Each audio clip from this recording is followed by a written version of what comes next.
Hi, welcome back to UK Tool Talk. Can you hear the rain? It hasn't rained here for bloody about, I don't know, 3 weeks. So that's the noise up there, the rain. Anyway, I'm on with this Makita gda456 repair. I've got some new bearings. They don't seem a lot different than the old bearings, but we're going to give it a go. The main experiment, if you like, is going to be this washer here. I'm going to put this washer on here and then put the bearing, this little bearing on, like so. And then hopefully what that'll mean is the bearing can't sort of like, all this arrangement here doesn't move for, yeah, so this little washer is meant to keep the bearing so this bit doesn't move. Anyway, we'll explain a little bit more when I get it a bit more built up. It might not work this, but I'm going to try it with this washer and get it all back together and then see if we can get it running. So the clamshell's cleaned up all right. Now where the bearing sits in here, like so, in the previous video I explained that when I took it apart, the bearing didn't sit all the way back there. So that's what the washer's for. That's what that little washer's for. So that seems quite good actually. Sometimes they get a little bit worn there and you get a little bit of movement, but there's nothing there. Yep, that should be okay. I think Makita made a bit of a cock up here really. This bit here should have been stronger.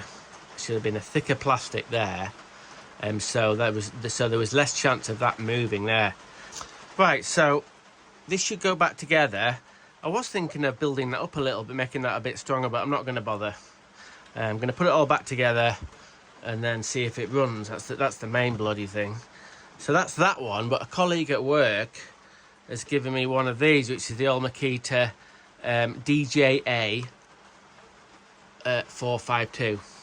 So the colleague at work was trying to cut with a diamond disc a paving flag, and it burnt out. Well, fucking hell, what a surprise. So that's not in bad nick. Look at the brush holder. You'll have seen this many a time. This actual side of it is pretty good, but this side of it all got melted.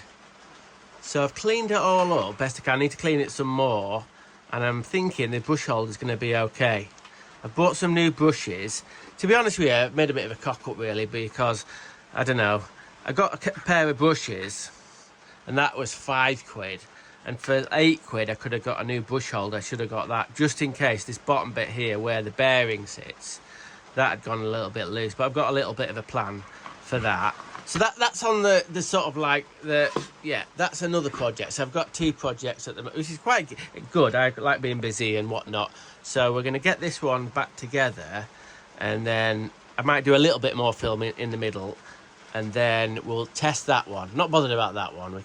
I've done bloody loads of videos about that one, but hopefully with my paying it more attention to the details of this, I should be able to get this going. Fingers crossed. Right then, sorry about the rain again. Bloody poured it down all day. Anyway, I've got both of these grinders, well, together. So we need to check whether they work, whether we've put them back together again. So I've got a battery. Put it in this one, the brushless one first. Now, things of note.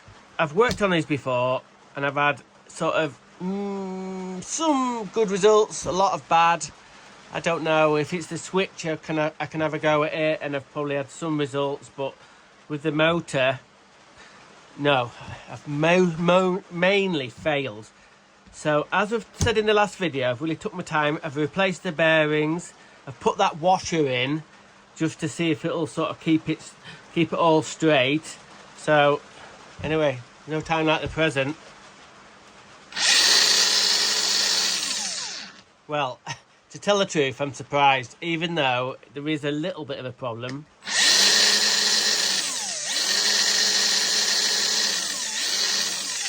Can you hear it?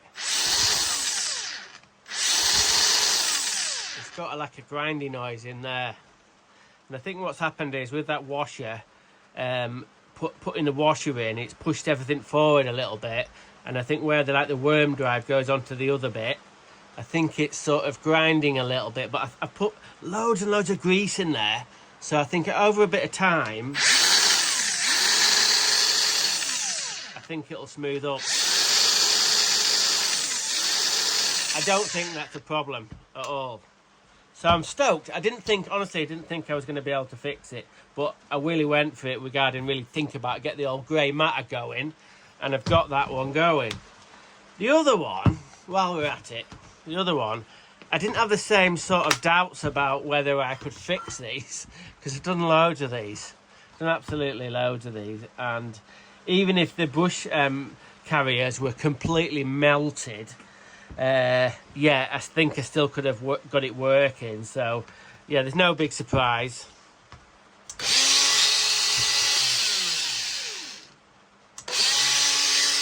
This is, as you can tell, it sounds in the head unit it sounds a lot smoother.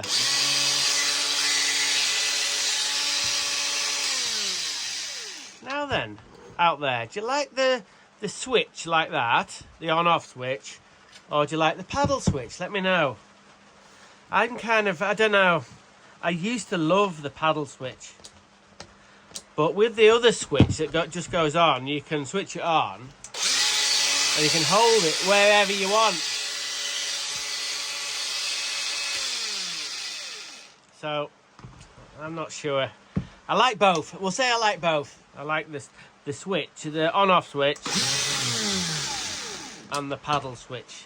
The thing I like about the paddle switch, I like when you grab it and you can just sort of like turn it on there, pick it up and turn it on. If you do it the same with this one, you've got to sort of you can do it if you grab hold of it with this bit of your hand there. It's not really that hard. But yeah, don't know. Anyway, they're both really good grinders. If I had to say which one is the one that's easiest to fix, it's this one. This one, if it gets too out of whack on the rotor and the stator, it completely knackers it, and then they're not really worth fixing, because the rotor and the stator bit of it and the circuit board bit of it, I think you're talking 50 odd quid for them bits. But I've got it going, and although it sounds a little bit rough, what do I do now? I think I'm going to give this one back to my colleague, so he's got a spare one. That's a good machine, that. 2021 model, this, in really good nick. In dead good nick. So that's going to go back to my work colleague.